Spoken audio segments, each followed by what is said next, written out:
Okey, beliau Bismillahirrahmanirrahim. Assalamualaikum warahmatullahi wabarakatuh. Okey, alhamdulillah salatu wassalamu ala Rasulillah wa ala alihi washabihi ajmain. Hari ni tak ada makanan Aduh, tidak buat cucuk udang pun sedap tadi kan. Fikir pula. Kita buat kita ketik derma. Apa ni? Derma tak tahan. Semangat. Sedih ke? Itu kita berhenti kat ayat mana? Ayat 14 kan? Ayat 14 kita perhabis lah sampai syatoto, sampai perkataan syatoto kita perhabis. Kita hanya sentuh apa kalau siapa-siapa ingat? Ayat 14 tu.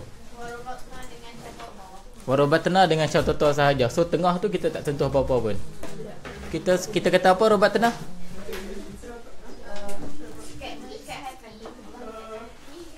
Okey. Allah ikat hati mereka kan. So dia punya contoh yang lain, perkataan robat kita bagi apa? Saya bagi dia satu, ada ibu Nabi Musa. Apa yang Allah cakap? Allah ikat hati dia warabatna ala qalbiha, ketika dia nak buang ketika dia nak letak Musa ke dalam bakul kan, untuk dihanyutkan di Sungai Nil. So kebanyakannya Allah gunakan perkataan rabatna merujuk kepada sesuatu yang di luar daripada logik manusia untuk menerima benda tu boleh dibuat.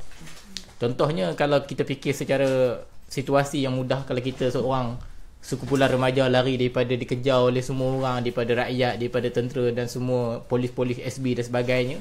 So pergi lari ke gua bukanlah satu keputusan yang bijak lah, bukanlah wise decision yang kita boleh ambil lah. So Allah tak nak mengatakan bahawa mereka ni bodoh, ataupun Allah tak nak orang sangka bahawa mereka ni bodoh.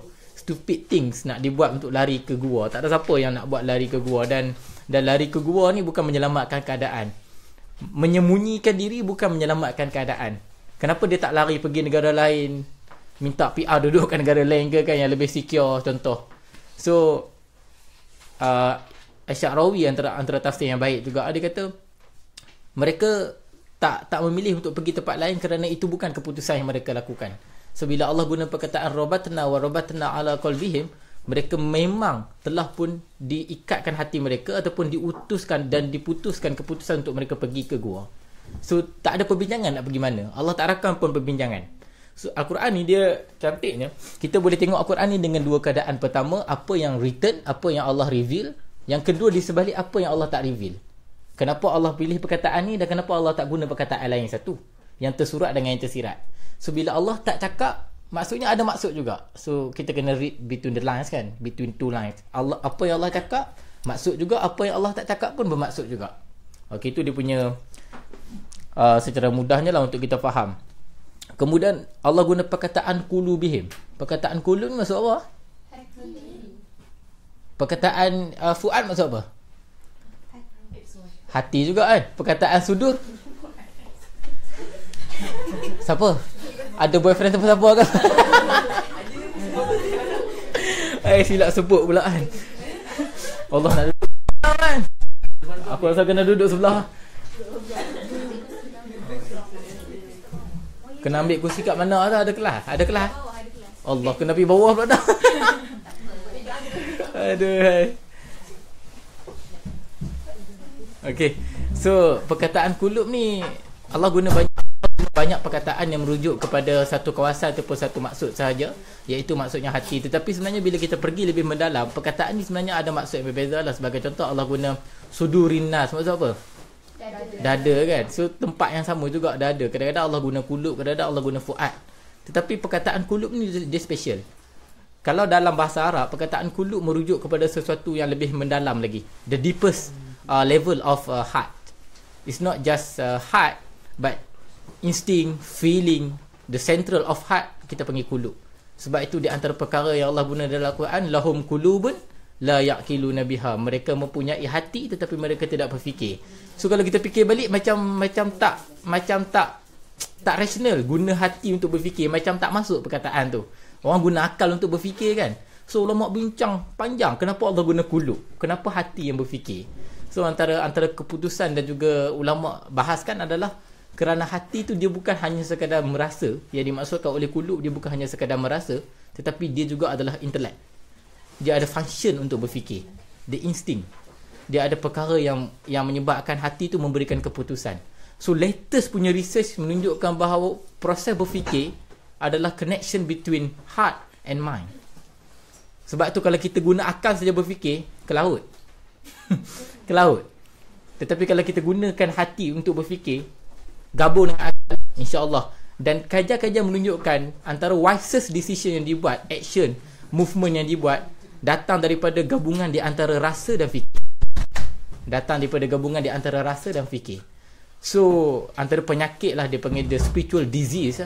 Hari ini adalah dia panggil, kita panggil apa? A living dead kan. Orang yang mati tu sedang berjalan. Maksudnya dia hidup sebagai manusia biasa biologically, tetapi hatinya mati. Dia tak boleh merasa. Saya dah sembang benda ni masa first class dulu, kalau siapa yang first datang kan. Kita bagi contoh kan. Kalau kita tanya, kalau kita main jemaah tadi maghrib kan, kalau kita tanya sekarang, apakah yang imam baca pada rakaat kedua surah dia selepas Al-Fatihah? 2 orang je kot boleh jawab. Sebab apa? Sebab dia dah jadi terlalu rutin benda macam tu. Kita dah terlalu follow the flow. So kata ulama ataupun antara salah satu tanda akhir zaman adalah manusia ada masalah ni, the spiritual disease. Ataupun Hamzah Yusuf dia bagi satu terma yang menarik tau, dia panggil the spiritual Alzheimer kan. Sawan hati. Dia tak sedar, hati dia tak function. So ini masalah yang sangat teruk. Tetapi Allah kata warabatna ala qulubihim, Allah ikatkan hati mereka. So meaning that hati mereka penuh dengan perasaan yakin untuk pergi ke situ. So antara perkara yang kurang juga akhir zaman antara ulama bincang adalah dengan ayat ni, antara perkara yang kurang adalah lack of confidence. Kita sentiasa berada dalam state of denial things, state of confusion. Kita akan duduk dalam tu lama-lama dan kita tak tahu jalan keluar. So kita akan sekat dalam tu. So bahasa yang mudah, kita sesat dalam diri sendiri. It's a big things, you know. Sesat kat mana-mana pekan ke city ke boleh cari jalan keluar pakai Google. Tapi sesat dalam diri sendiri, dalam perasaan sendiri, dalam pemikiran sendiri, tak tahu nak buat apa, tak ada prinsip hidup, jadi pening, jadi confused, apa nak buat? So warabatna ala qulubihim bermaksud kita mereka mempunyai jalan yang cerah ataupun keyakinan untuk bergerak ke satu tempat. Dan dalam kes ini ataupun dalam situasi ini, mereka pergi ke gua lah. Izqamu, apabila mereka berdiri. Qamu ada banyak maksud. Yang kedua, manager datang lah. Tak ada kerusi ya? Kerusi kat bawah. Wih. Minta maaf. Aku ni tinggal. Lambat.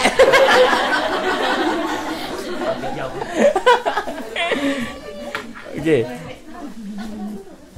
Boleh ambil kursi kat bawah macam mana? Apa ambil kat mana ni kursi? Tepi abang Im boleh. Boleh duduk sini lepas. Tepi abang dia ni.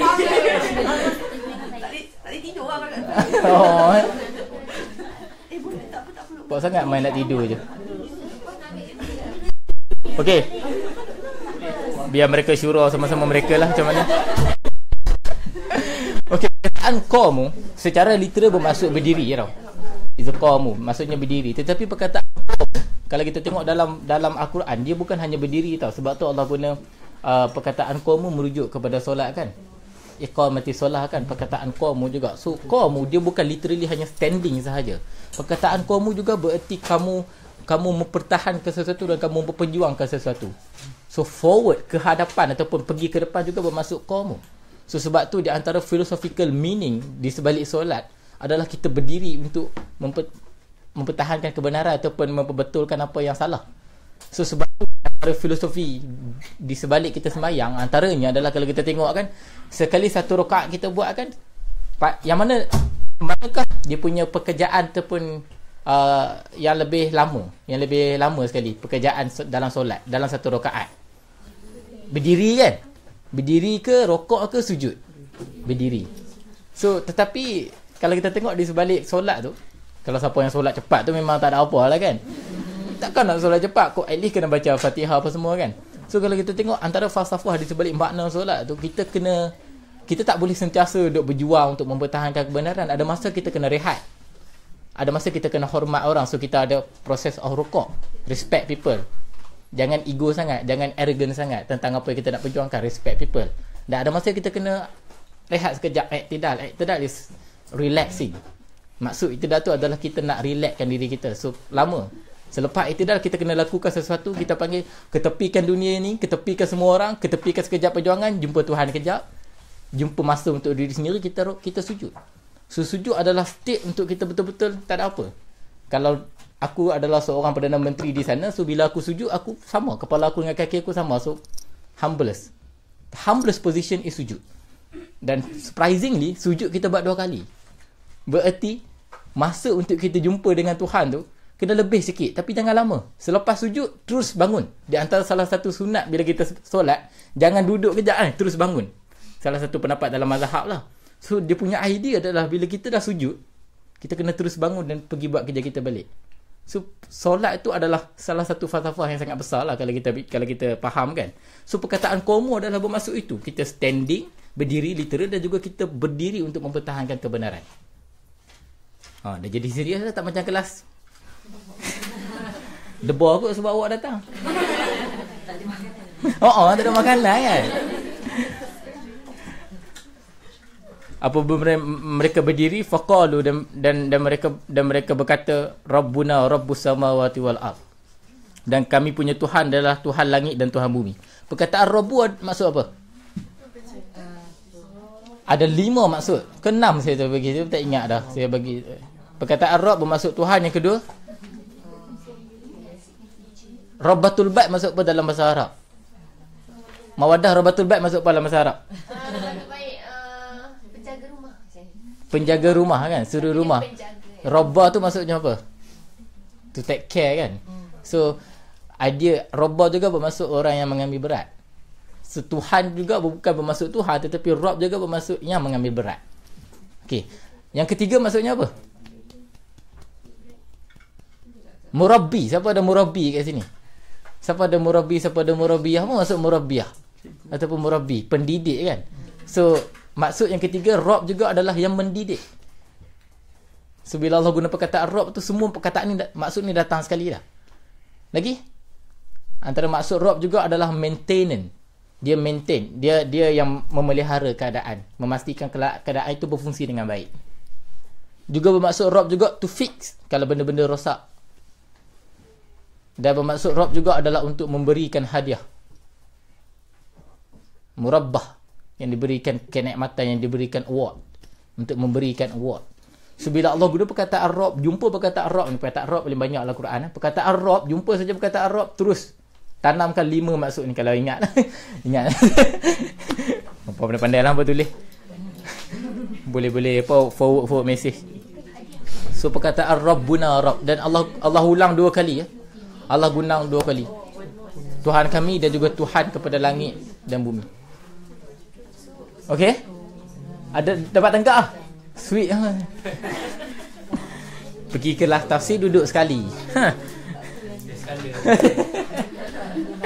Okey. Kan apakah hikmah di sebalik Allah mengulang 2 kali perkataan Rabb dalam ayat ni? Rabbuna Rabb. Tuhan kami Tuhan. Kenapa ulang 2 kali? Pengulangan sangat penting dalam Al-Quran. Ya, memang maksud paling pengulangan maksudnya memang nak emphasize, memang nak tekankan kepentingan benda tu. Yang kedua, sebab nak apa? Apa situasi mereka? Mereka berhadapan dengan sekumpulan kaum, sekumpulan orang yang mereka buat apa? Orang tersebut buat apa? Mereka syirik kan? Mereka tidak sembah Allah. So bila Allah mereka nak respon balik pada orang tu, dia berkata apa? Tuhan kami Tuhan yang mana? See? Tuhan kami Tuhan yang mana? So mereka terus nak pisahkan, separate. Kami maksudkan Tuhan bukan Tuhan yang kamu faham, tapi Tuhan yang kami faham. Dan Tuhan kami Tuhan yang memelihara langit dan juga bumi. Itu antara sebab kenapa mereka mengulang 2 kali perkataan Rabb. Okey, kemudian Allah kata lan nad'uwa min duni. Kami tidak akan sesekali menyembah yang selain daripadanya. Ada beza perkataan min ghairi dengan min duni. Maksudnya sama je. Min ghairi maksudnya selain daripadanya, tapi min duni juga maksud yang lebih kurang sama. Kita tak erti nak terjemah dalam bahasa Melayu macam mana, tapi min duni dia lebih macam ni. Kalau kita kata okey, saya nak ambil pen selain daripada pen ini, selain daripada pen yang satu lagi. So maksud min dunihi adalah kita hanya sekadar ada pilihan yang sama. A pun sama, B pun sama, C pun sama. Yang beza hanyalah kita suka pen ni sebab warna dia merah. Tapi function sama tak? Sama.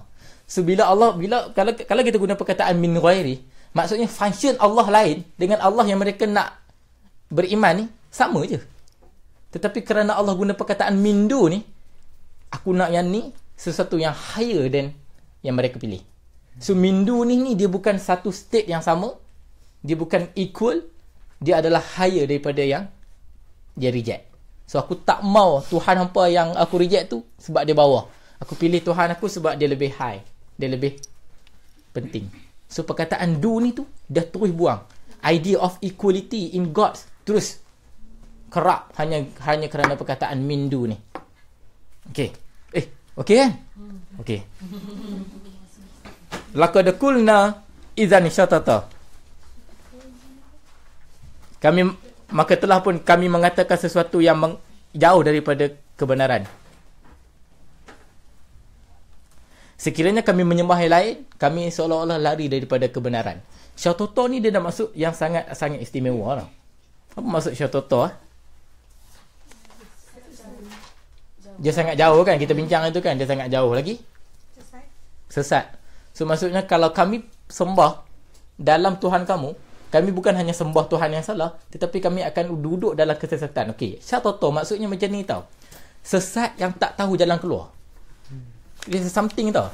Dia sebab apa audien surah Al-Kahfi? Nasrani, which is apa maksud Nasrani? Kristian lah kan?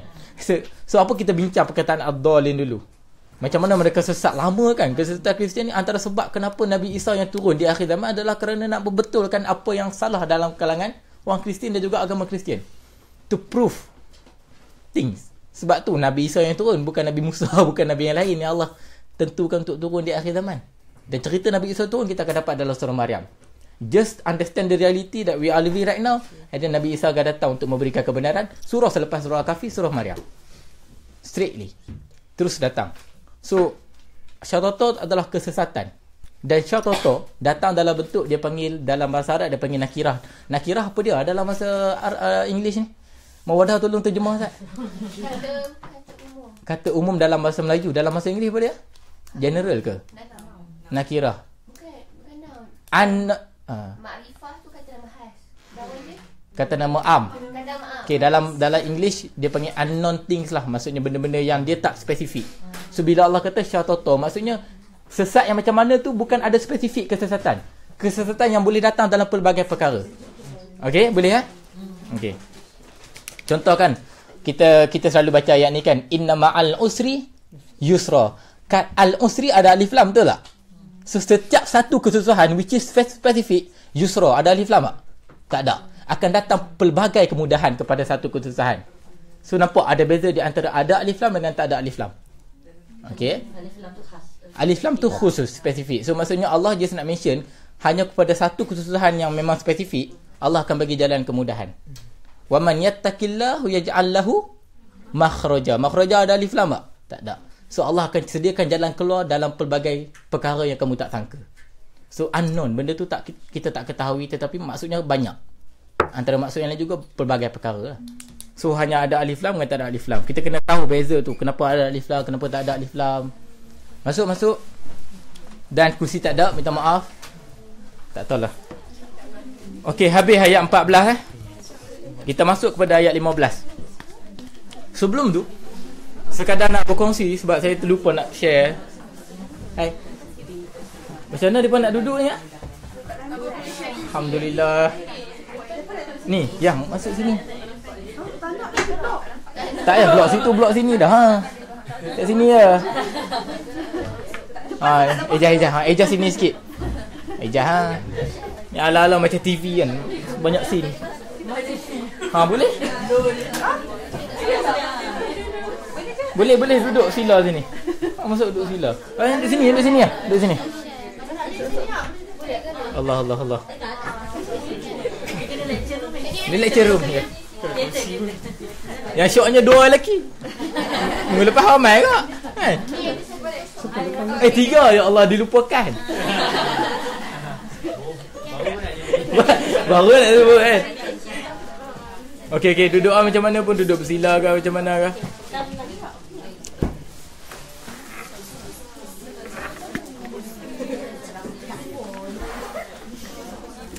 Kita tengok. Satu ayat pun dah setengah jam. Okey. Sebelum kita pergi ke ayat 15, ada beberapa benda yang kita kena repak balik. Bermula daripada ayat 11 ni penting. Bermula daripada ayat 11 sampai ayat 18. Bermula pada ayat 11 sampai ayat 18. Kesemua ayat daripada 11 sampai 18 ni adalah menjawab persoalan kenapa daripada ayat 10. Kenapa mereka berdoakan dengan doa yang sedemikian. Rabbana atina min ladunka rahmah wa hayyi lana min amrina rasyada. So doa ni dia macam dalam filem dia panggil persoalan utama dalam filem tersebut lah. Dia macam dalam filem dia ada dia punya tipping point dia. So tipping point tu adalah hero tu nak cari apa. So dalam cerita ni sebenarnya kenapa mereka buat doa macam ni. So jawapan dia daripada ayat 11, ayat selepas tu sampai ayat 18. So pastikan ayat 11 dan 18 ni dia duduk dalam satu kumpulan menjawab kepada ayat 10. Nanti kita akan sampai 18 kita akan conclude. Dan di antara perkara yang saya nak share juga adalah perkataan Dajjal. Apa maksud perkataan Dajjal dan kenapa kita selalu cakap Masih Dajjal? Dajjal ni dalam bahasa Inggeris apa dia? Antichrist kan? So Masih Dajjal maksudnya apa? Antichrist tu maksudnya apa? Ha? Jam. Antichrist tu lebih apa maksud Antichrist tu? Maksudnya dia adakah dia bermaksud melawan tidak kepada Christ ke macam mana sebenarnya? Perkataan anti dalam Greek maksudnya apa? Antagonis. It's not antagonis, it's not contradicting things. Anti ni maksudnya reject. Dia lebih kepada totally reject. So kalau Antichrist tu maksudnya dia lebih kepada reject. Dajjal reject Dajjal, reject the Messiah Isa kan. So Masih Dajjal maksudnya the fast of Messiah. Maksudnya macam mana nak terjemah dalam Melayu aku tak tahu. The fast of the Messiah. Maksudnya Masih Dajjal force. Maksudnya Dajjal yang salah lah. Dajjal yang salah ke Christ yang salah? Christ yang salah. Dia bukan tu lagi. Dia maksudnya Masih Dajjal ni lebih kepada, sebab kenapa dia tak guna Isa Dajjal? Kenapa dia guna Masih Dajjal? Apa beza perkataan Masih dengan Isa pula? Satu pula masalah kita nak kena bincang kat sini kan.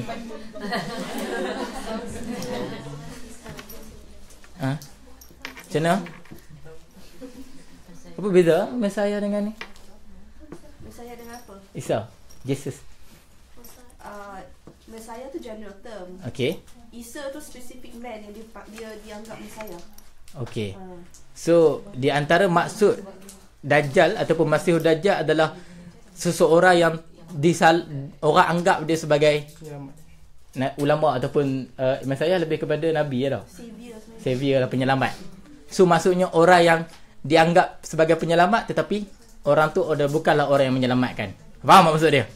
Tu dia nak terjemah dalam bahasa Melayu macam mana tu? Sebab tu bahasa orang Melayu cakap Masih Dajjal je senang kan. So sebenarnya Masih Dajjal adalah seseorang yang dianggap sebagai penyelamat tetapi salah. Anggapan itu salah. So di akhir zaman orang akan anggap yang dia ni penyelamat tetapi salah. Okey, itu satu. Perkataan Dajjal juga maksudnya macam ni tau. Dajjal lah maksudnya orang yang menipu. Orang yang menipu. So cuma penipuan di sini bukan maksudnya memang betul-betul menipu. Like macam saya nampak anjing. Contohlah kan, saya nampak anjing dekat mana-mana tempat lah kan. Padahal dia nampak benda lain, kucing ke apa kan. So tu tipuan yang secara literal salah. Tetapi maksud Dajjal adalah tipuan yang manipulate. Very manipulative punya statement tau. Itu antara maksud Dajjal. Maksud Dajjal lagi adalah apa dia tu? Ada orang komen ke? Maksud Dajjal lagi adalah penyelamat yang sesat atau salah. Tak. Okey, dia okey. Bagus ya. Penyelamat dia pula yang tolong ni. Okey. Maksud Dajjal lagi adalah macam saya ada benda, saya lindungi sesuatu, benda yang rosak dilindungi sesuatu dengan benda yang elok. So like macam benda yang broken, kita letak kain yang cantik, sutra untuk melindunginya. So apa idea daripada benda ni? Dia tak nampak. Orang hanya anggap benda tu cantik kerana dia telah berjaya melindungi cover benda yang rosak di dalamnya. So orang akan terpesona lah dengan benda tu. So dia bukan intent untuk mencantikkan benda tu, tetapi dia cuma hanya untuk melindunginya dengan benda yang cantik, padahal dalamnya rosak. Tu daripada perkataan Dajjal tu semua dia dah reveal karakter-karakter Dajjal tu. Dan last kali Dajjal juga memberi maksud kepada orang yang partner di dalam bisnes yang betul-betul profit base. Surprisingly sangat menarik definisi ni dalam dunia ekonomi pada hari ini. Dajjal juga huwa Dajjali, sebagai contoh saya cakap kan, dia adalah partner bisnes aku dan kami berdua buat bisnes memang profit base. Kami berdua adalah Dajjal.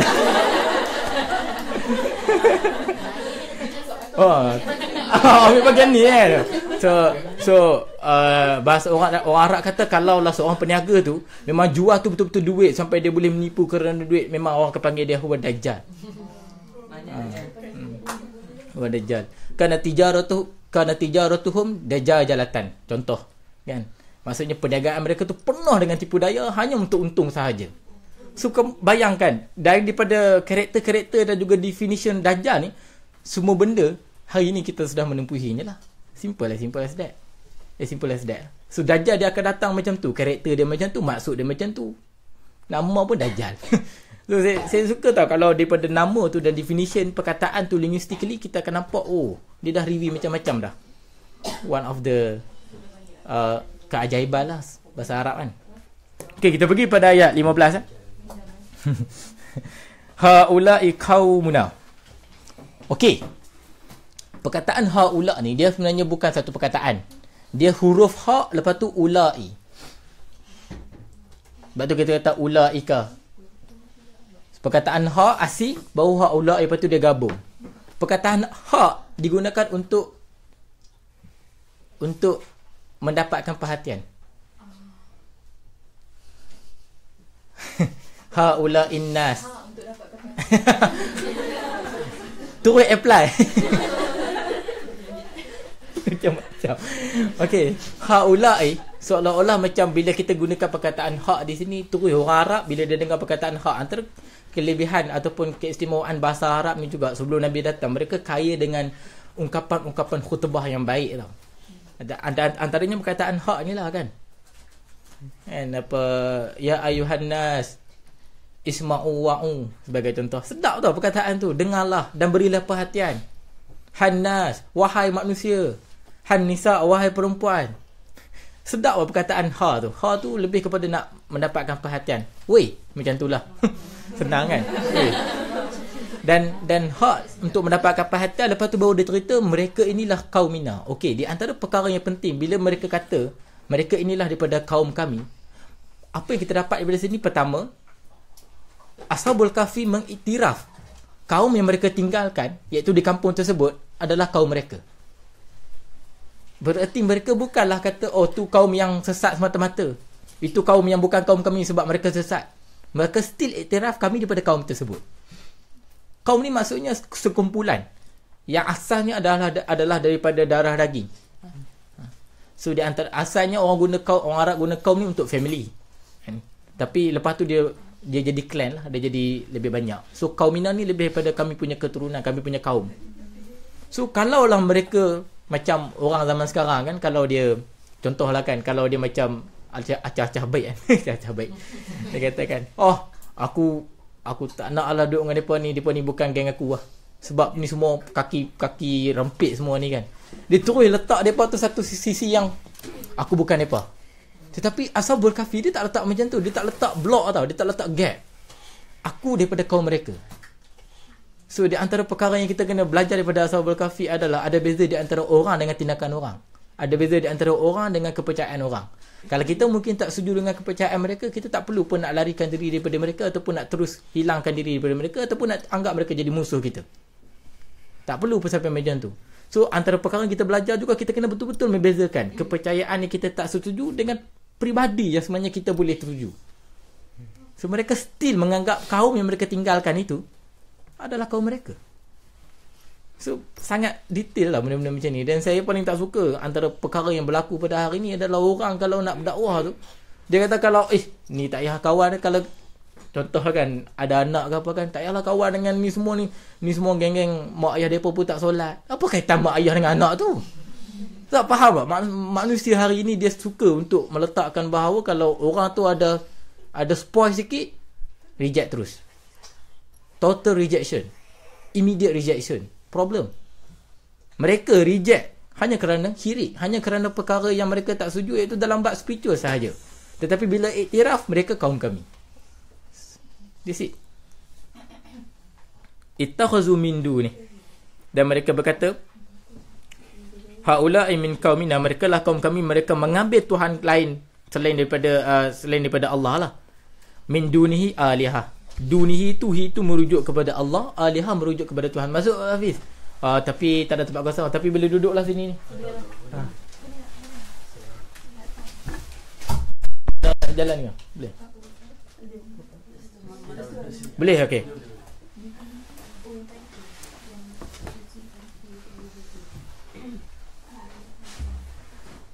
Okey. Mana lupa aku ni?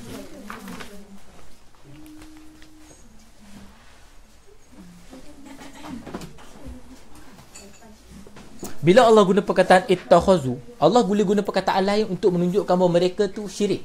Sebagai contoh, mereka hum yashrukun, yusyrikun, ataupun apa-apa perkataan lain, yakhlufun ke, yukhlifun ke, perkataan-perkataan yang maksud yang sama. Tetapi bila Allah guna perkataan ittakhazu dan mereka telah mengambil Tuhan lain, mengambil di sini maksud apa? Betul-betul literally to take something. Ittakhazu juga bermaksud to replace thing. So seolah-olah bila Allah kata mereka ni mengambil Tuhan lain, maksudnya mereka macam literally ambil benda jadi Tuhan. Tidak ada satu konsep, tidak ada alasan kukuh sentuhlah. Mereka sekali bila minta sultan ni bagi, memang tak ada pun. Memang antara kepercayaan yang wasak adalah kita cipta benda tu, kita ambil benda tu, kita ganti dengan benda lain. So literally macam tu lah, ittakhazu min duni, mereka ambil benda lain letak. So perkataan ittakhazu ni memang memberi maksud yang sangat jelas macam mana syirik berlaku. Kita gantikan sesuatu dengan sesuatu yang lain. Ittakhazu min dunihi alihah. Alihatan, nampak tak ada alif lam kan? Alihatan maksudnya apa? Tuhan-tuhan yang kita pun tak tahu daripada mana. Unknown God, unknown rocks, entahlah macam mana. Laula ya'tuna alaihim bisultanin bayyin. Sepatutnya laula di sini maksud apa? Sekalipun ataupun walaupun kan. Laula di sini gunakan untuk apa? Sebenarnya laula ni lebih kepada kita nak kata yang kalaulah. Maksudnya kita nak macam nak kata kat orang yang tak mampu pun nak bawa benda-benda. Contoh kita jumpa orang, contohnya kita tahu yang dia tu tak ada kereta Mercedes. Lepas tu kita kata kat dia, kalau awak kereta Mercedes pun, faham tak maksud macam tu? Kita seolah-olah nak perli dia lah. So contohnya kita tahu kawan kita tu taklah kaya macam mana pun kan, tetapi kita pun kata kat dia, kalau lah hang bawa kat aku pun, hang bawa tunjuk kat aku rumah yang besar sekali pun, seolah macam kita nak perli dia sebab dia tak mampu nak beli rumah besar pun. Contoh macam tu. So kita macam nak perli orang, kita guna perkataan laula. So dalam konteks ni, mereka seolah-olah nak kata bahawa mereka, kaum-kaum aku ni, tak akan boleh pun bawa keterangan ataupun bukti-bukti. Kalau mereka bawa pun, maksudnya mereka memang tak boleh bawa. Sebab tu Allah kata laula ya'tuna alaihim bisultanin bayyin. Apabila sekalipun mereka datang untuk memberikan bukti-bukti yang jelas. Apa maksud sultan? Penguasa kan. Dia juga bermaksud bukti, evidence, proof, dan dia juga bermaksud penguasa. So dekat sini maksud macam mana kita nak pakai?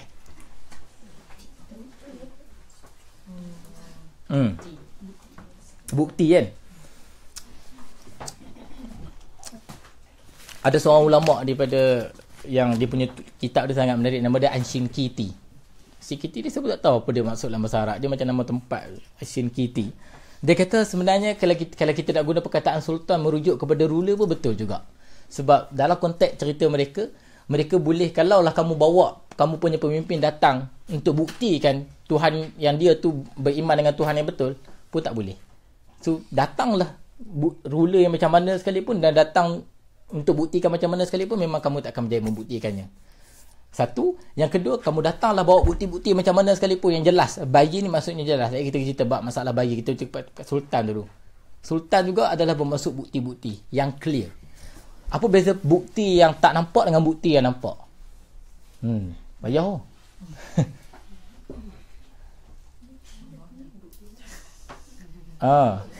Apa beza sultan dengan ayat? Ayatillah kan? Hazihi min ayatillah. Ayat dia sebenarnya kita guna dia secara general, tapi ayat ni dia lebih kepada bukti-bukti yang kita sukar untuk kita nampakkan dia. Sebagai contoh, macam mana kita nak buktikan yang kita ni beriman? Susah. Macam mana kita nak buktikan? Kita tak mampu nak gambarkan benda tu. So itu adalah ayat lah, bukti. Tapi sultan adalah bukti-bukti yang kita boleh define dan kita boleh faham secara logik. Itu antara maksud sultan. So mereka ni, Ashabul Kahfi minta mereka datangkan bukti-bukti yang boleh difahami secara akal sekalipun, bahawa apa yang kamu sembah tu betul, pun mereka tak mampu nak buat. So bayin lebih kurang macam tu lah. Benda yang seen dengan unseen lah. Benda yang appear dengan tak appear. Perkataan bayin, maksud perkataan bayin di sini maksudnya jelas. Tetapi perkataan bayin juga bermaksud apa? Baina antara ada kaitan dia. Bayin lebih kepada nak membezakan. So kami minta kamu datangkan bukti yang boleh membezakan di antara yang betul dengan yang salah. Boleh tak kamu datangkan bukti macam tu? So pertama dia jelas. Pertama benda tu jelas. Yang kedua yang boleh membezakan, yang betul-betul nampak perbezaan dia. To separate things kan. Yang betul-betul boleh nampak perbezaan dia. Itu antara maksudnya lah bayin. So satu perkataan dia tembak dua maksud. Satu perkataan tembak dua maksud. So benda ni penting tau. Supaya kita tak tepat faham macam tu je. Kita dapat satu perkataan, maksudnya ada dua ni. Sebab itu adalah kekuatan bahasa Arab. Dia memang akan datang dengan pelbagai maksud dalam satu perkataan.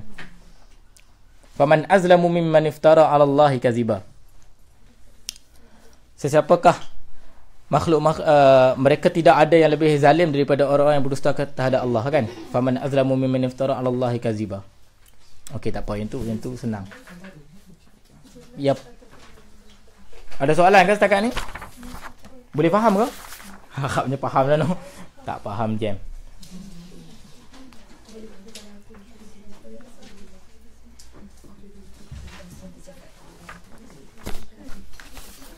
Okey.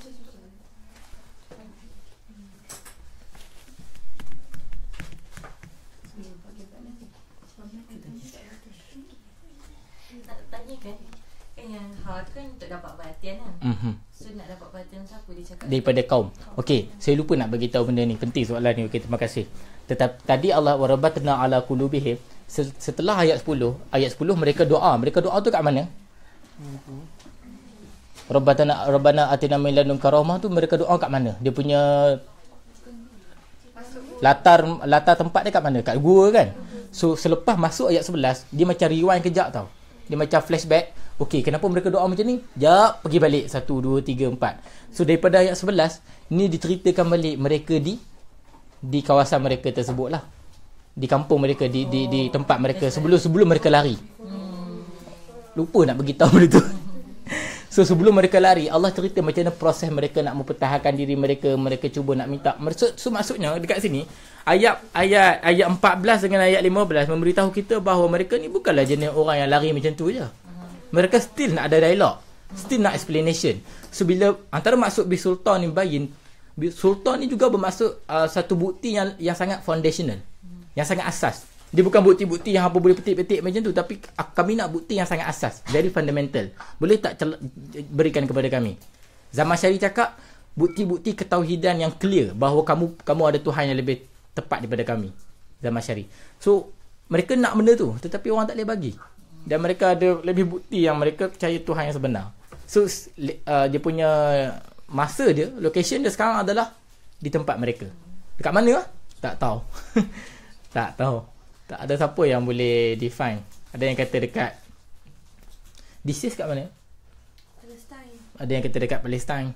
Ada yang kata dekat belah-belah Turki sikit, tak tahulah. So, ni conversation dia dengan kaum dia lah. Ni setelah mereka dituduh sebagai orang yang kaum yang tak mau beriman dengan apa yang ruler tetapkan. Ni satu lagi.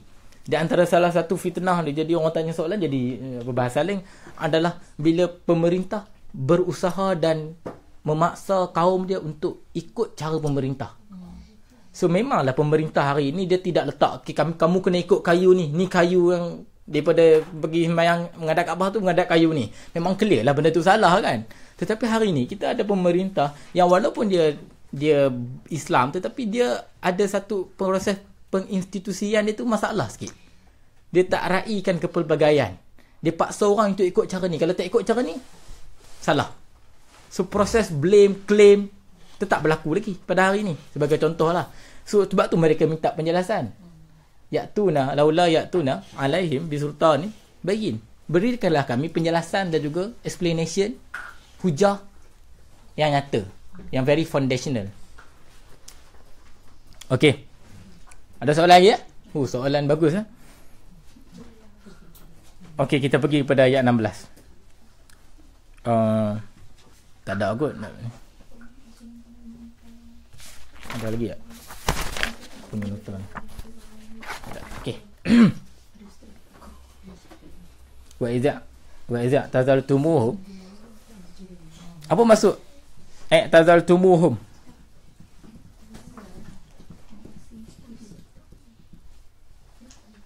Sebelum tu apa maksud wa iz? Kita gunakan untuk apa tu? Dan jika kan?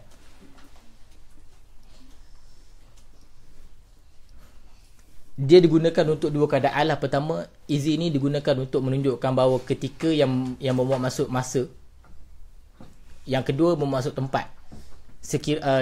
Ketika di mana macam tu lebih kurang. Kita tak tahu di macam dalam Melayu kan. Tapi di sini dia lebih membawa masuk tempat masa lah. Ketika mereka macam tu. Ketika kamu telah mengasihkan diri daripada kamu. Tazaltumuhum. Perkataan ni menarik tau. Perkataan ni dengan perkataan Mu'tazilah tak? Teruk. Mu'tazilah ni apa? Literally mereka yang kalau kita tengok sejarah Mu'tazilah adalah mereka yang mengasingkan diri mereka. Mereka yang mengasingkan diri mereka. Tetapi mereka dalam pembincangan teologi mereka tidak dikenali sebagai orang yang mengasingkan diri, tetapi mereka dikenali sebagai the rationalist. Mereka yang memang betul-betul guna rational untuk define macam-macam.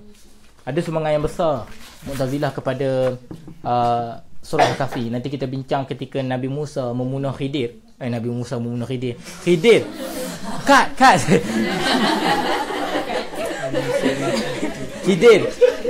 Khidir membunuh budak kecil tu. So antara jawapan yang paling relevan, yang paling signifikan dengan dunia moden pada hari ini, yang meraihkan moral sangat, adalah jawapan golongan-golongan Mu'tazilah. Tapi tu cerita lain lah, jangan ni. So di antara perkataan tazaltumuhu ni maksudnya dia memang mereka mengasingkan diri mereka. Perkataan tazaltumuhum juga bererti avoid. Avoid maksud apa? Mengelakkan diri. Dia juga maksud benda yang macam tu. Dia bukan hanya mengasingkan diri like macam asingkan diri saya saja. Dia juga bererti mengelak diri daripada sesuatu.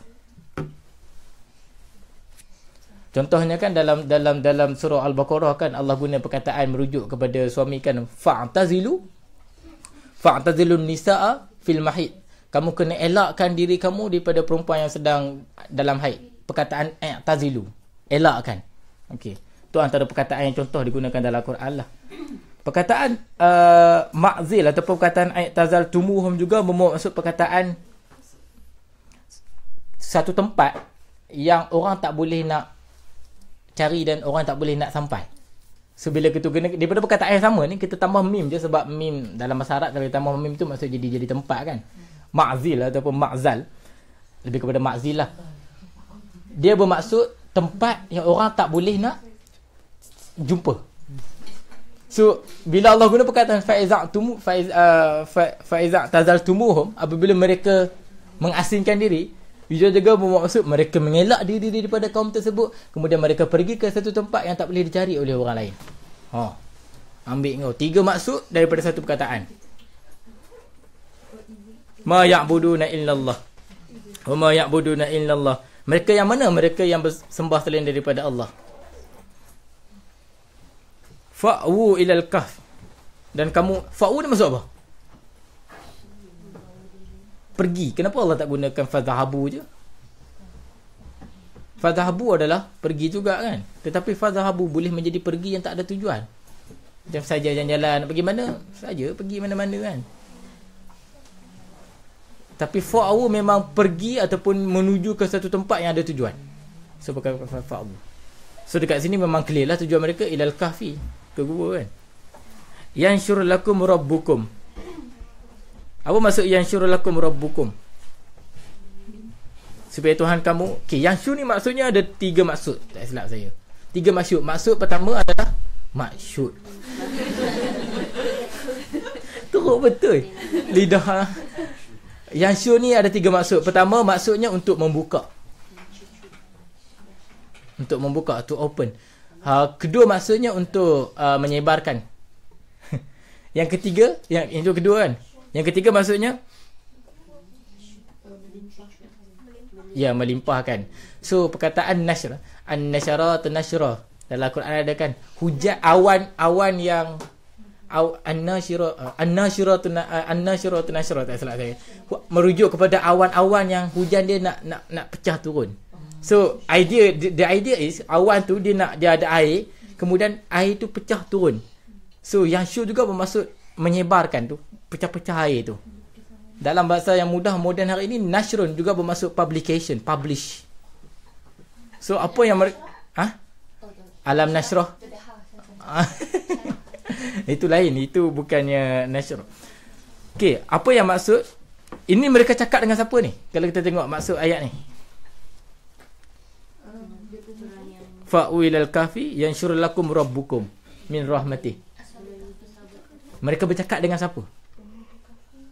Mereka bercakap sama-sama mereka. Seolah dia kena macam ni tau. Mereka dah lah kena ligat ni, kena kejar. Lepas tu mereka dalam perjalanan tu mereka tak tahu nak pergi mana. Mereka cuma tahu yang hati mereka ada keyakinan untuk menuju ke satu gua. Kemudian mereka pergi ke situ, tetapi mereka juga tak tahu nasib mereka macam mana. So mereka saling mengingati di antara sesama mereka. So salah seorang daripada mereka bercakap, yanshur lakum rabbukum min rahmatih. Semoga Allah pertama membuka rahmat, yang kedua menyebarkan rahmat, yang ketiga melimpahkan rahmat. Semoga Allah, kalau kita dalam bahasa Melayu nak kena cakap sampai 3 kali macam tu.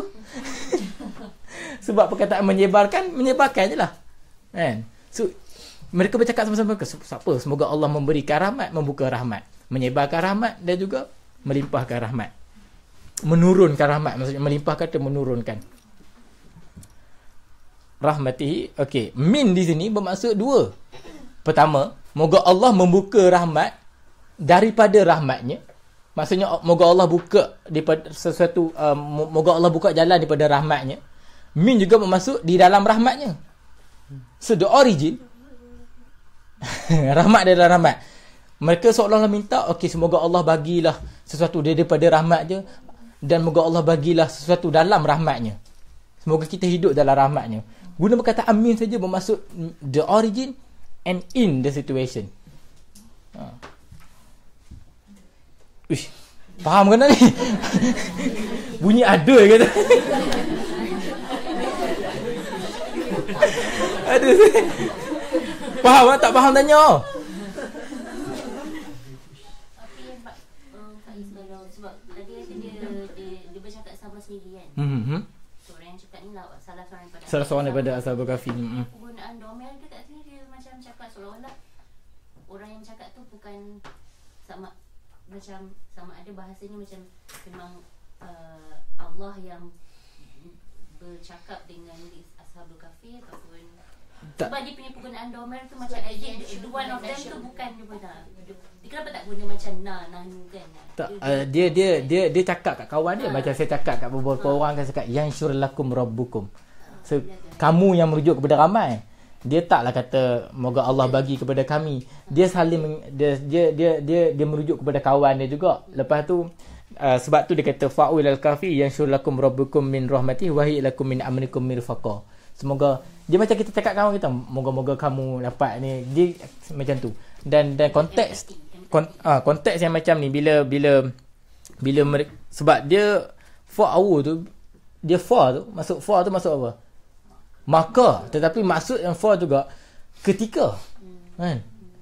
Ketika maksudnya ketika mereka pergi ke sana, mereka bercakap. So dia macam tu. Okey. Sebab Allah dia bercakap bila ayat lepas tu balik, ayat 17 tu balik. Sebab tu dia ada bintang tu, perasan tak? Dia ada macam ada bintang, ada tanda tu. Ilal kahfi. Al-Kahfi tu tahu tak apa dia? Ha? Tak. Bintang tu ayat 17. Maksudnya itu dah scene lain. Okey. Nanti sabar Ipa, ya Allah.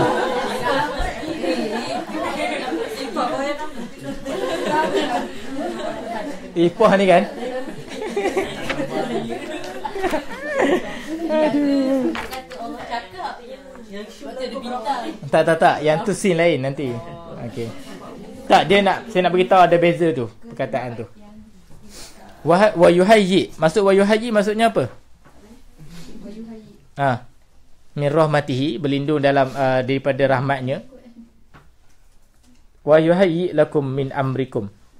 Yuhayyi ni maksudnya provide, menyediakan. Sama doa tu. Apa doa dia? Sama macam doa tu kan. Wa yuhayyi lana min amrina rasyada. Menyediakan di sini dia punya ulama bahas menyediakan apa dan di mana tau.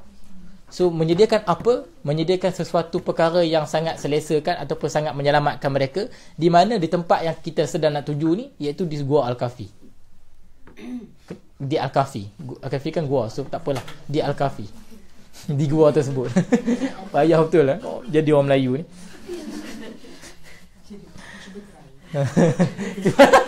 Cuba try kan. Nak ulang 2 kali. Wa yuhayyi lakum, menyediakan sesuatu min amrikum, daripada urusan-urusan kita, urusan-urusan kamu ni. Urusan apa? Urusan nak lari daripada dia kena kejar ni. Mirfaqa ni maksud apa? Maksudnya apa? Secara literal. Mirfaqa ni kalau kita tengok dekat sini bantuan kan? Bantuan yang useful, bantuan yang berguna. Tetapi mirfaqa sebenarnya bermaksud tempat yang boleh kita sandar untuk relax. Apa maksud? Apa bantal dalam bahasa Arab? Mau dah? Tak tahu. Marfik. Syekh, siapa nak cakap bahasa Arab kan? Rafiq kawan ni. Rafiq kawan, tempat yang kita sandar juga. Ayat rafaqa tu penting tau. Rafaqa tu penting. Okey. Ni dengar antara kelebihan bahasa Arab dia macam ni tau. Rafaqa, mirfaqa maksudnya sesuatu untuk kita sandar. Kalau kita tidak ada benda yang kita sandar, kita akan jadi kurang, dia jadi fuqara, fakir. You see? Contoh perkataan kan. Apakah maksud ilmu? Pengetahuan. Apakah erti ilmu yang lebih mendalam? Amal. Perkataan ilmu jadi amal. Perkataan yang sama je, cuma ubah. Huruf yang sama je, ubah. Dia ubah terus define, dia ubah terus jadi macam ni. So itu cantik lah.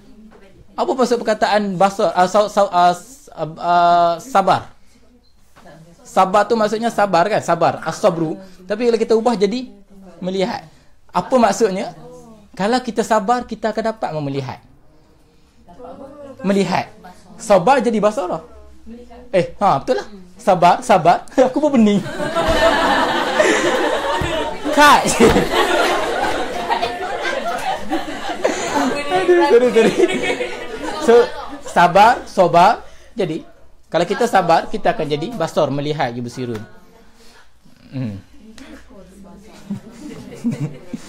Okey. Lapar tu. Okey, Hafiz. Tu antara dia panggil keistimewaan, keseronokan.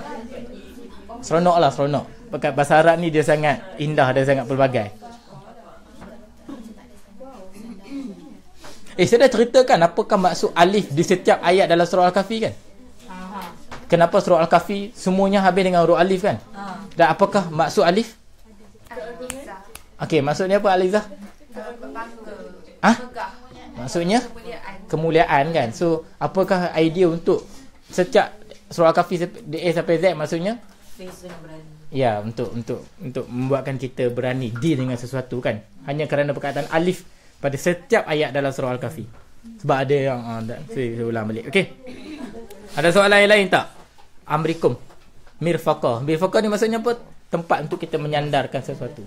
Okey, alright. Betul. Bestnya maksudnya apa? Macam-macam nampak ni. Okey, kita masuk.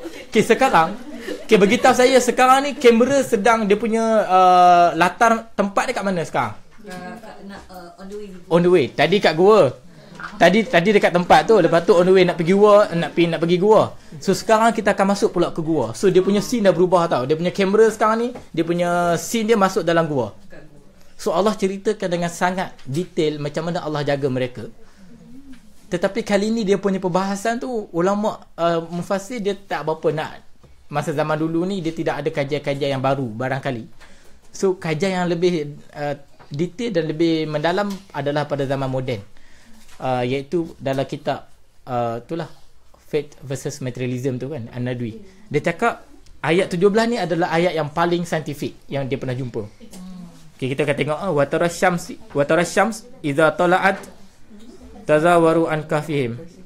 Tak nampak ni. Okey, watara syamsa idza tala'at tazawaru an kahfihim. Dan engkau akan melihat matahari ketika terbit cenderung ke kanan dari gua mereka. Maksudnya tara syams ni, tolak ni maksudnya apa? Sunrise kan? Bila dia terbit, dia akan pergi cenderung ke kanan. Bila dia turun, wa idza gharabat takriduhum zata shimal. Bila dia turun, dia akan pergi ke kiri. Lepas tu dia kata apa lagi? Wahum fi fajwatin min. Dan mereka berada dalam satu tempat yang sangat luas. Fajwatin min. Fajwatin ni maksudnya something yang wide, some place yang sangat wide, yang lapangan, yang lapang. Zalika min ayatillah. Itulah daripada ayat-ayat kami. Kenapa dia guna ayat? Sebab tak nampak sebab benda tu tak nampak kan. Malaikat Allah cerita sebab tak ada siapa pun duk rakam dalam tu. Nampak tak? May yahdillah fahuwal muhtad. Itulah tanda-tanda kekuasaan Allah. Okey, cantik. Kenapa Allah kata mereka kenapa Allah kena detailkan macam mana matahari terbit dan macam mana matahari turun? Apa maksud dia ke kanan sikit, dia ke kiri sedikit?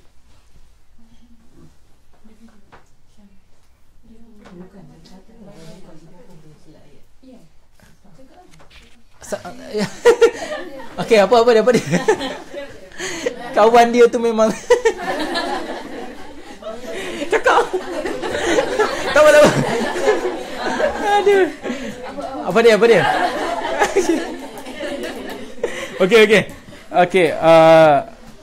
Okey. Apa dia punya situasi dia? Matahari ni bila dia naik, bayangkan mereka tidur dekat sini, mereka ramai-ramai. Bila dia naik, dia kena sikit di bahagian kanan mereka. Bila dia turun, dia kena sikit di bahagian kiri mereka. So dekat sini kita kena faham yang seolah-olah macam Allah nak cerita, mereka tak kena matahari penuh. Mereka tak kena matahari macam terdedah kepada matahari macam tu. Dan mereka bukan langsung tak kena matahari. So mereka still ada matahari tetapi kena sikit. Waktu naik dan waktu turun kena sikit. Okay, saya dia cakap yang macam bukanlah photosynthesize. Okay. Tapi something of that nature. Yes, saya jumpa dengan seorang doktor. Nama dia Dr. Jamnul Azhar dekat Kedah. Itu jumpa dekat, maksudnya masa tu nak pergi klinik. Jadi menyembang kan. Jadi lah saya pergi klinik. Lepas tu tak ada orang kat klinik tu. Lepas tu doktor tu famous. Doktor tu macam dia kalau dia ceramah sedap kan. Saya tanya dia sembang kata apa tu dia cerita kan. Ni dia cerita kat saya. Direct lah saya suka apa tu dia cerita ni. Dia kata dalam sains ni saya tak review semua sebab saya pun tak tahu term-term yang dia guna tu. Hampa tahu lagi kot. Dia kata manusia ni dia perlukan matahari. Tetapi kalau dia terlebih cahaya matahari dia akan dahaga dan dia akan perlukan makanan. Okey, betul tak? So dia hanya perlukan cahaya yang sesuai untuk Ashabul Kahfi. Mereka hanya perlukan cahaya yang cukup untuk mereka tidur. Kalau lebih cahaya tu, kalau expose sangat, mereka dahaga dan mereka lapar.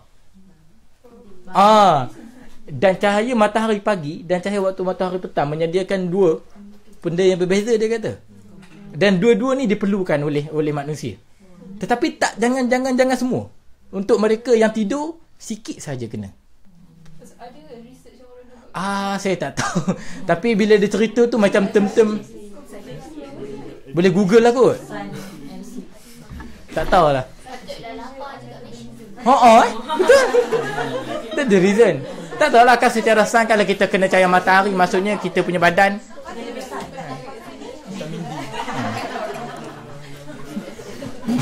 dan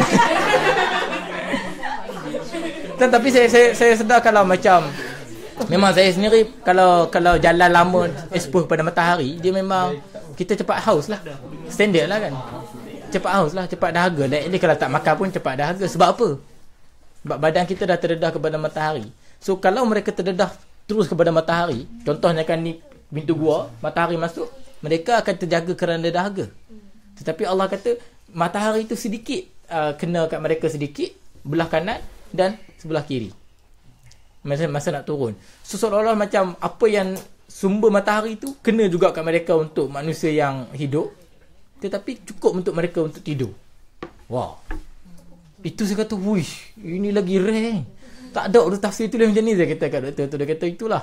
Dia kata dia pun tengah nak check balik apa yang sebab dia punya tu hanya sekadar dia tengok baca-baca macam tu je lah. Dia kata tu last tu masa tu 2008. Lah ni saya pun tak tahu apa yang dia jumpa lah. Saya tak jumpa lagi dia. Dan nak pergi balik tu tengok klinik dia tutup dah. Tu dah panggil nak ngaji tok guru pindah. Aduh. Dia buka dekat KL katanya, tak tahulah. Okey. Kemudian kita pergi kepada ayat 18. Watahsabuhum aiqadan wa hum rukud. Watahsabuhum maksudnya apa? Kita ada bincang. Mereka hitungkan, mereka sangkakan, mereka fikir, logik, mathematical thinking mereka adalah mereka ni adalah orang yang hidup. Maksudnya secara logik kita fikir mereka adalah orang yang hidup kalau kita pergi dekat mereka. So sekarang tadi Allah cerita, Allah pergi kepada luar gua kan, macam mana matahari. Sekarang ni Allah pergi kepada pintu gua dan menceritakan keadaan kalau orang tengok mereka macam mana.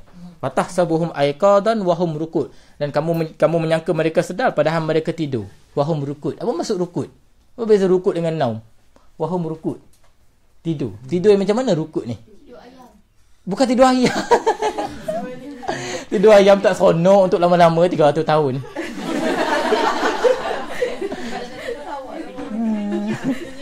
Rukuk adalah tidur yang paling tenang sekali.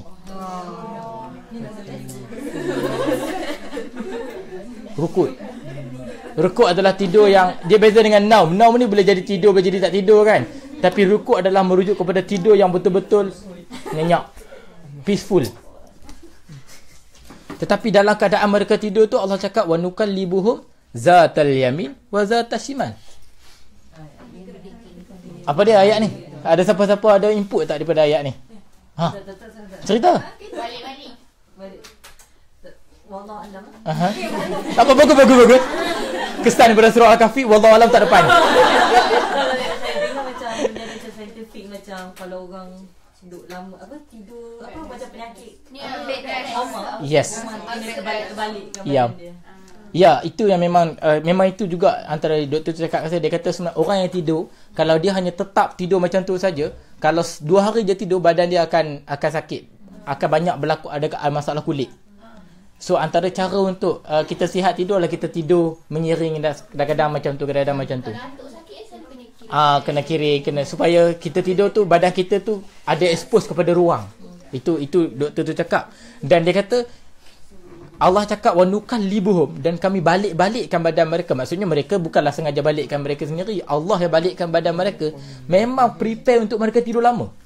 Okey, matahari kena sikit je. Lepas tu kalaulah mereka duduk macam tu je tak balik badan, matahari kena ke atas je lah. So bila Allah balikkan ke kanan dan ke kiri, maksudnya matahari kena seluruh badan mereka. Perfect. Cara Allah ceritakan macam mana saintifiknya cara mereka tidur. Wa kalbuhum basitun zira'aihi bil wasit. Tiba-tiba ada anjing. Wa kalbuhum, maksud kalbuhum, anjing mereka menghulukan basitun zira'ah ni maksudnya daripada sini ke sini. Tengok sini, saya tak erti nak cerita ni, dari sini ke sini. Itu maksudnya zira'ah. Maksudnya anjing ni letak dua kaki dia dekat wasit ni, maksudnya pintu. So gua tak ada pintu. So anggap je lah pintu masuk gua tu. Apa dia punya, ialah gua, ruang tu. So dia, wasit ni dia bukan maksudnya depan kat pintu tu macam tu. Dia ke belakang sikit. So al-wasit merujuk kepada pintu yang ke belakang. So orang Arab dulu, dia punya orang Arab ni, dia ada rumah dia macam ada dua masuk kan. Masuk satu, lepas tu masuk lagi satu kan. So yang lagi satu tu sebenarnya wasit dia panggil. Yang depan tu dia panggil al-bab. Wasit tu adalah pintu dalam. So maksudnya anjing ni dia macam duduk dalam sikit. Yap. Kenapa anjing? Kenapa bukan haiwan lain? Dan adakah anjing itu kepunyaan orang ke siapa? Okey, ulama punya panjang tentang benda ni. Ulama punya pandangan, ada yang kata bukan anjing, ada yang kata kalbun di sini maksudnya singa. Tetapi pandangan-pandangan tu akhirnya mula di reject lah, kata tak betul, sebab memang ada banyak syair, ada banyak pendekatan, ada banyak kali kamus ataupun banyak hadis yang merujuk kepada anjing. Dan ulama bincang kenapa anjing, kenapa bukan haiwan lain, kenapa bukan binatang peliharaan lain kan. Okey, antara salah satu justification yang ulama bagi adalah kerana anjing di sini tugas adalah untuk menjaga mereka. So binatang mana yang boleh kita harap untuk jaga kita? Anjing kan. Siapa yang kata kucing? Kucing bukan menjaga, kita kena jaga dia.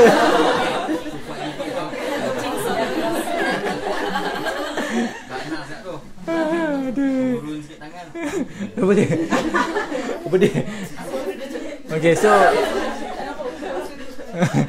so di antara justify lah, dan memang ulama bincang kenapa anjing tu Allah cerita duduk dekat depan pintu, sebab untuk menjaga mereka. Tetapi ulama berbeza pandangan, adakah anjing ni tidur juga? Ulama kata tak. Ulama kata tak. Tetapi saya kata kalau tak, macam mana anjing tu hidup? Awak tadi anjing yang sama. Susah. Tak ada kat menalan tu semua kan. Ya. Dalam klasik dekat saya yang So bunyi apa masa dia cakap watasabuhum aiqadhum rukud, dia kata ada pendapat mata dia orang buka je. Kalau rukuk tu dia antara salah satu orang punya explanation, dia bukan buka, dia seolah-olah macam tak tutup semua. Okey. Kan tidur yang nyenyak, kan tidur yang nyenyak kan tidur yang sebenarnya tidur yang nyenyak pun tidur yang dia tak tutup semua, dia nampak mata putih tu. Tak percaya selfie time tidur.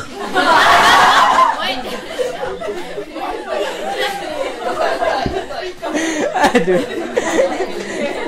Pening.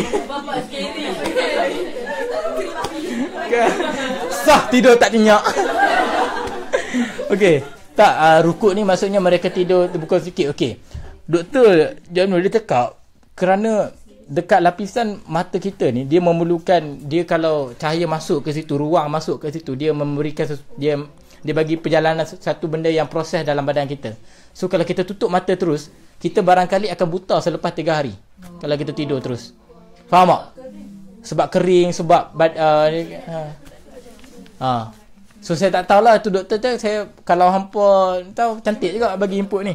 Tetapi itu antara sebab kenapa dia dibuka, mata tu buka sikit supaya mereka boleh celak lah masa mereka jaga tu 300 tahun. Bayangkan tidur kan. Siapa punya anjing tu tak tahu. Kata ulama, kalau kita baca Ibn Katsir, dia kata anjing tu ikut mereka. Ibn Katsir kata ada 3 pendapat, anjing tu ikut mereka, dan pendapat kedua kata setelah mereka tidur anjing tu datang. So Allah bawa lah anjing tu datang kan. Tapi kat sini wakalbuhum, anjing mereka. So mereka kata maksudnya anjing tu bawa datang bersama dengan mereka lah. Okay.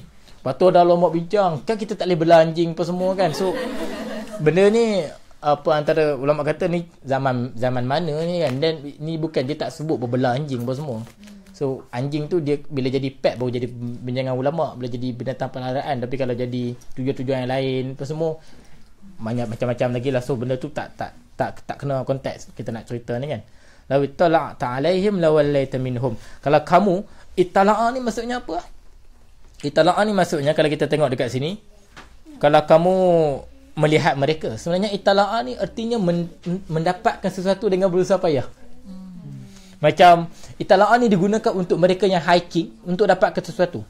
Sebagai contoh, kita naik gunung, kita nak cari satu emas ke apa kan, susah payahan untuk kita naik gunung, kita jumpa kita naik macam tu dipanggil sebagai ittala'a, kesusahan itu. So kalau lah orang, maksudnya pertama sekali tempat mereka tu jarang orang pergi lah kan. Tetapi kalau orang tu besar payah nak tengok mereka pun, dia akan berpaling sebab takut. Lawan light ni maksudnya dia akan berpaling, dia akan terus light ni maksudnya bukan hanya sekadar tak berpaling muka tu, dia terus mengelak dan terus berpaling, terus belah.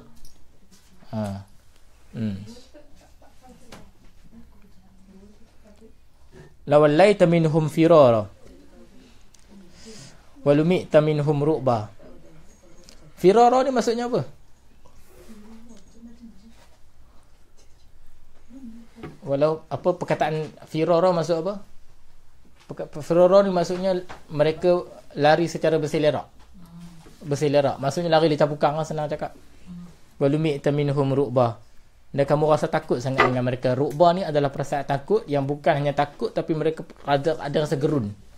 Ada rasa takut sangat. So macam contohnya ulama cakap, mereka kalau ada orang yang pergi duduk tengok mereka, kalau orang lain nak datang, dia akan cakap tak payah datang, kata takut. Allah timbulkan rasa takut, rasa gerun untuk memelihara mereka lah. Kalau tidak, orang pergi kejut lah. So maksudnya tak ada siapa pun lah yang pergi. Tak ada siapa pun yang ni. So Allah cuma ceritakan keadaan, tetapi cuma keadaan tu Allah jagalah kot kan. Sebab tu Allah ceritakan benda tu. Tapi ulama bincang tahu kenapa Allah kena cerita secara saintifik pula. Sedangkan Allah boleh je tidurkan mereka ataupun tak payah cerita pun benda-benda yang saintifik macam ni. Boleh cakap je lah tidurkan mereka. Kita pun faham yang Allah tidurkan mereka dengan cara Allah, kuasa Allah. So kenapa ada perbahasan rasional dekat sini, perbahasan saintifik? Menarik kan? Kenapa tiba-tiba Allah reveal pula benda-benda macam ni? Mungkin sebab macam bukan hari tu dah discuss macam masyarakat akhir zaman dia lebih like kan yang Nabi Hidayah. Okay. Musa tu kan kiranya Musa is like more a rational person kan. Kiranya dia nak percayakan benda ni. Okay. So maybe Allah mengaku yang masyarakat akhir zaman ni more on the rational side, so dia bagi ayat macam ni. Allah bukan mengaku, memang Allah buat benda tu lah. Tetapi dia saintifik ni, bila kita bincang tentang menolak saintifik, kita bukan menolak saintifik. Kita bincang tu hanyalah sekadar keutamaan kita. Macam mana saintifik tu menjadi satu central purpose kepada dunia. Sedangkan yang kita nak bincang adalah kepercayaan tu sebenarnya adalah central purpose, bukan saintifik. So kita kena tahu bahawa dalam surah Al-Kahfi ni bukan Allah reject saintifik. Bahkan Allah reveal saintifik. Ada banyak cerita, ada banyak benda dalam agama orang salah faham. Sebagai contoh, bila kita cakap tentang iman kan, orang selalu cakap iman tu adalah unreasonable. Benda yang tak boleh nak reasonable. Contoh, kita kena bergantung, jangan bergantung semata-mata. Sebenarnya tak. Sebenarnya kepercayaan adalah satu benda yang reasonable. Kita naik flight, kita naik flight kan, kita jadi passenger. Kita memang aku bergantung pada Allah lah flight ni kan. Tak, kita bergantung kepada pilot yang ada pengetahuan untuk handle flight tu. So benda tu reasonable. Kita naik apa-apa pun kita tetap ada sains di dalam kepercayaan kita. Bukan totally kita gantung macam tu je.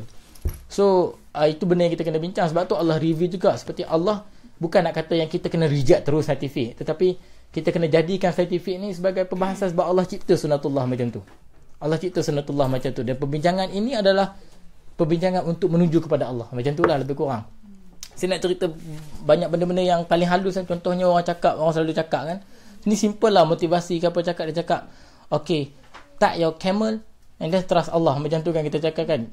Kita ikhtiar dulu, lepas tu kita percaya Allah. tak ada siapa pernah deny dan pernah persoalkan adakah betul statement tu. Apa masalah dengan statement tu? Apa masalah dengan statement tu? Dalam bahasa, sebab tu bila kita tak belajar bahasa, kita kurang sikit. Bila dalam bahasa, apa yang datang dulu dengan apa yang datang kemudian matter. Kenapa Allah datang kemudian, ikhtiar datang dulu?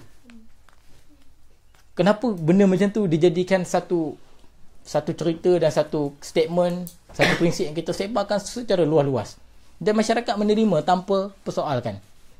Perlahan-lahan kita letak benda tu yang datang dulu ikhtiar, kemudian Allah, datang dulu ikhtiar, kemudian Allah. Benda tu Allah di hujung je ke? Adakah Allah selepas kita buat? Ataupun Allah sebelum kita buat? All the time. So Al-Ghazali dia ada bagi satu benda, dia kata di antara salah satu salah faham iman pada zaman dia sampai zaman sekarang tak tahu, zaman dia adalah kita meletakkan iman setanding dengan apa-apa yang kita lakukan. Contohnya kita buat dulu, tu iman datang sini. Kita buat kemudian iman kat sini. Kita letak standing je iman tu dengan benda-benda lain, dengan setiap perbuatan. Iman adalah atas segala-galanya. Dia kata kepercayaan yang paling sebenar ni, idea ni sangat penting untuk kita sebarkan supaya kita betulkan diri kita kan. Kepercayaan yang sebenar adalah bergantung kepada Allah pada setiap instant, pada setiap momen, pada setiap pergerakan sekecil-kecilnya. Itu adalah iman yang sebenar. So maksudnya dia tidak ada datang buat kerja dulu lepas tu Allah. No, dia tak macam tu. Dia mestilah every instant Allah. Itu adalah the truth, dia kata. Itu adalah kebenaran dalam iman. Itu adalah kekuatan iman yang sebenar. So jangan letak macam tu. Tak best. Dia bukan persaingan macam tu. Ikhtiar dulu, kalau ikhtiar kurang Allah pun bagi kurang. Dia tak macam tu. Dia Allah ni bukan benda yang kita datang selepas sebelum. Itu antara salah faham lah yang kita kena betulkan. Dia benda tu simple je kalau kita tengok, tapi bila kita fikir benda tu masalah. Dan benda tu masalah bila budak-budak perlahan daripada kecil sudah pun ditanam benda-benda macam tu. So bagi mereka Tuhan, contoh kan, saya dekat sekolah agama masa nak study kan, aku tak study lagi, tak mau solat hajat, aku nak study dulu baru aku nak solat hajat. Memang kena ada lepas ke sebelum macam tu ke? Solat je lah hajat bila-bila pun kan. Faham tak maksudnya macam tu? Sampaikan dia ada sampai macam tu sekali.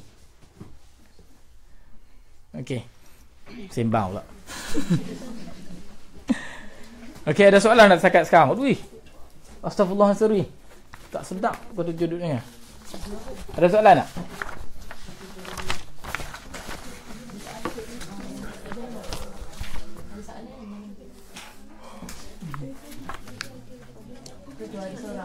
Ada orang tanya soalan ke dekat situ?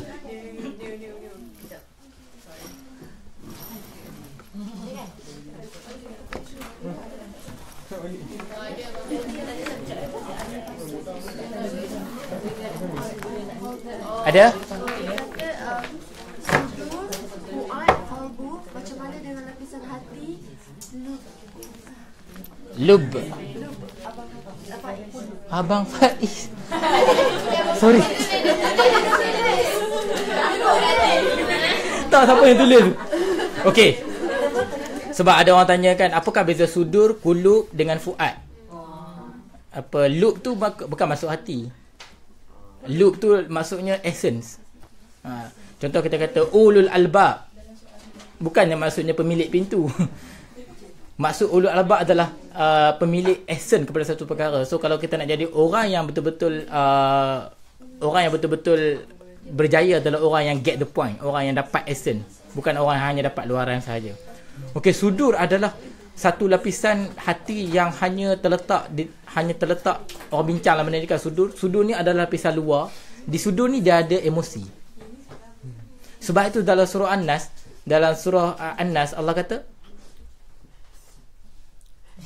bisikan-bisikan itu adalah waswa fi sudurinas. Kenapa bukan fi kulub? Sebab bisikan sangat berjaya untuk merangkul dan menguasai emosi.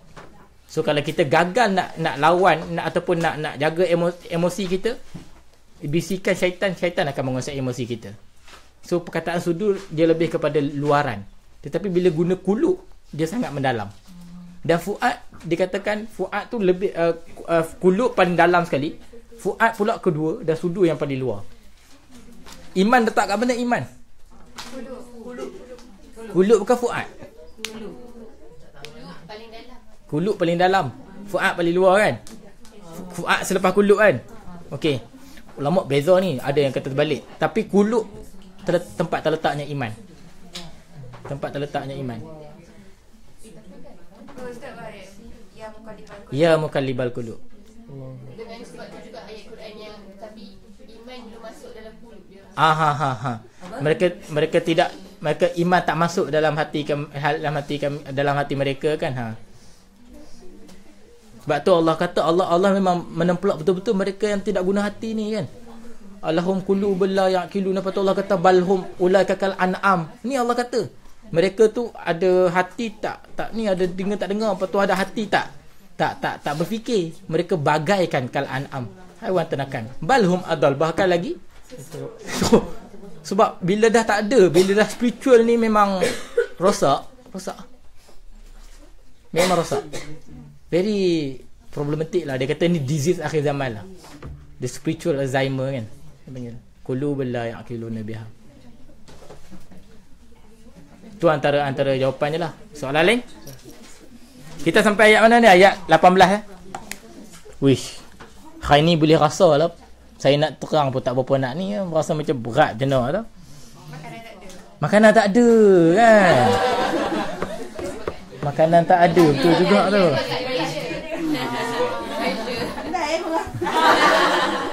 Jom kita buat makanan next week. Bapak air masak. Boleh ya. Kita buat bubur nasi je kan.